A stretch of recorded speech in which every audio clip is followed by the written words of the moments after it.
RT admission 2026-27 तर 10/4/2026 रोजी lottery निघाली होती आणि 20/4/2026 ही ॲडमिशन घेण्याची तारीख होती. तर काही पालकांनी डॉक्युमेंट अपूर्ण असल्यामुळे ॲडमिशन घेतलेले नव्हते. त्याच कारणामुळे आता आर टी ईने मुदत ही वाढवली असून आता सर्व पालकांना 30/4/2026 पर्यंत आपल्या पाल्याचे ॲडमिशन पूर्ण करायचे आहेत. ज्या ज्या पालकांना आपले ॲडमिशन पूर्ण करायचे आहेत ते आता डॉक्युमेंट गोळा करण्यामध्ये लागले आहेत आणि ते लवकरच प्रवेश पण घेतील. दुसरे जी आहे की ज्या पालकांचे नाव आलेले नाही, म्हणजे ज्या पालकांच्या पाल्यांचे नाव आलेले नाही ते आता वेटिंगमध्ये आहेत आणि ते पालक 30/4 कधी तारीख संपेल याची वाट बघत आहेत, कारण त्यांची वेटिंग यादी ही आता मे महिन्यामध्ये लागणार आहे.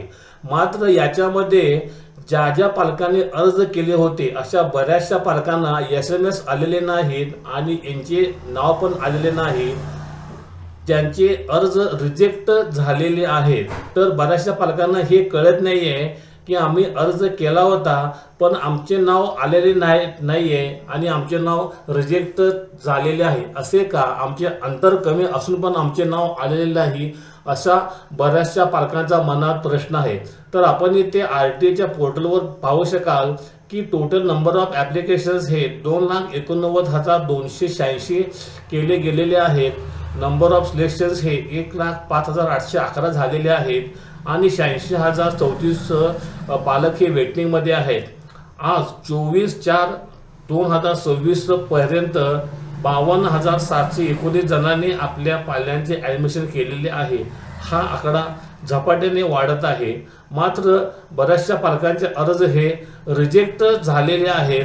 तर रिजेक्ट होण्याची कारणे त्यांना अजून कळाली नाहीत. आज आपण या व्हिडिओमध्ये पालकांनो बघणार आहोत की तुमचे अर्ज जर रिजेक्ट झाले असतील तर ते कसे बघायचे आणि आपला अर्ज रिजेक्ट का झालेला आहे.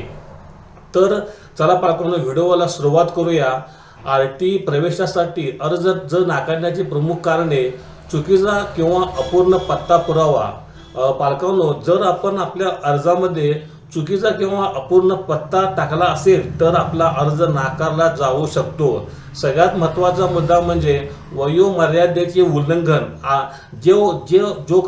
जो वयाचा क्रायटेरिया RTने दिलेला आहे तो जर वयोमर्यादेचे आपण उल्लंघन केले असेल, म्हणजे आपल्या पाल्याचे वय त्या RTIच्या वयाच्या मध्ये जर बसत नसेल, ॲडमिशनच्या मध्ये जर बसत नसेल आणि तरीसुद्धा जर आपण अर्ज केला असेल दाबून, तर आपला अर्ज रिजेक्ट झाला असणार आहे, म्हणजे बाद झाला असणार आहे.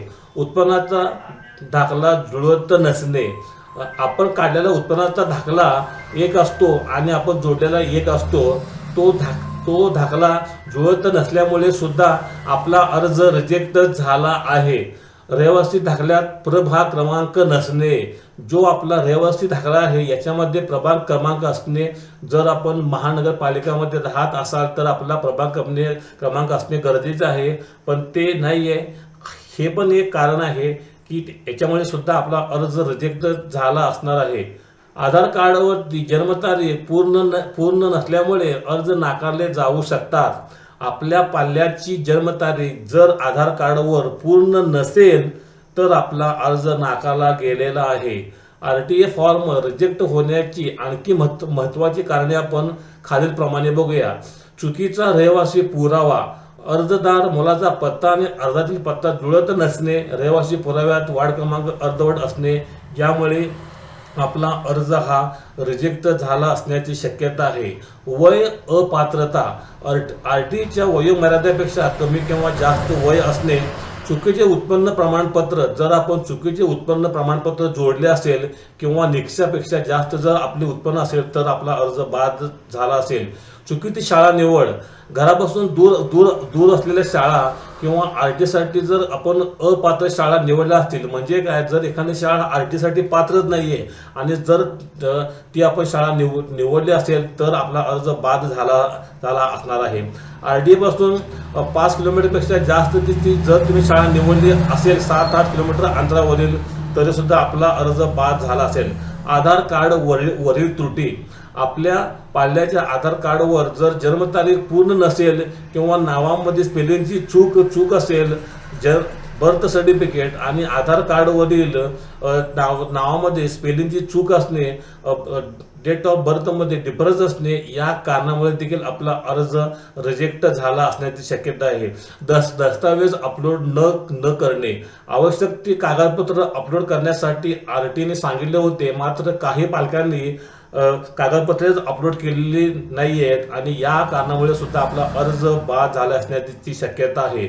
चुकीचा प्रवर्ग निवड म्हणजे काय, जी कॅटेगरी आहे ओपन, सर्वसाधारण, SC ST NT, आपण एका कॅटेगरीचे आहोत आणि जर आपण दुसरी कॅटेगरी निवडली असेल म्हणजे चुकीचा प्रवर्ग निवड, वंचित गट, DG किंवा आर्थिकदृष्ट्या दुर्बल गट EWS, जर आपण कॅटेगरी निवडीमध्ये चूक केली असेल तरी सुद्धा आपला अर्ज बाद झाला असेल तर एक महत्त्वाची सूचना अशी आहे की फॉर्म रिजेक्ट झाल्यास अनेकदा दुरुस्ती करण्याची संधी ही RTE कडून दिली जाते. ती अधिकृत RTE 2025 ॲडमिशन पोर्टलवर तपासता येते, पण आता ती आपणास तपासता येत नाहीये. थोड्या दिवसांनंतर ती पण फॅसिलिटी आपणास देण्यात येईल. तरी सर्व पालक मित्रांनी आता फक्त 30 एप्रिलची वाट बघायची आहे. 30 एप्रिल नंतर जेव्हा वेटिंग यादी लागेल तेव्हा आपणास ही संधी देण्यात येईल अशी शक्यता दिसते. तरी ज्या पालकांचे अर्ज रिजेक्ट झाले आहेत याचे कारण काय आहे हा एक सांगण्याचा माझा लहानसा व्हिडिओ होता. पालकांनो, हा माझा व्हिडिओ जर आपणास आवडला असल्यास तर माझ्या चॅनलला लाईक करा, शेअर करा आणि सबस्क्राईब करा. धन्यवाद.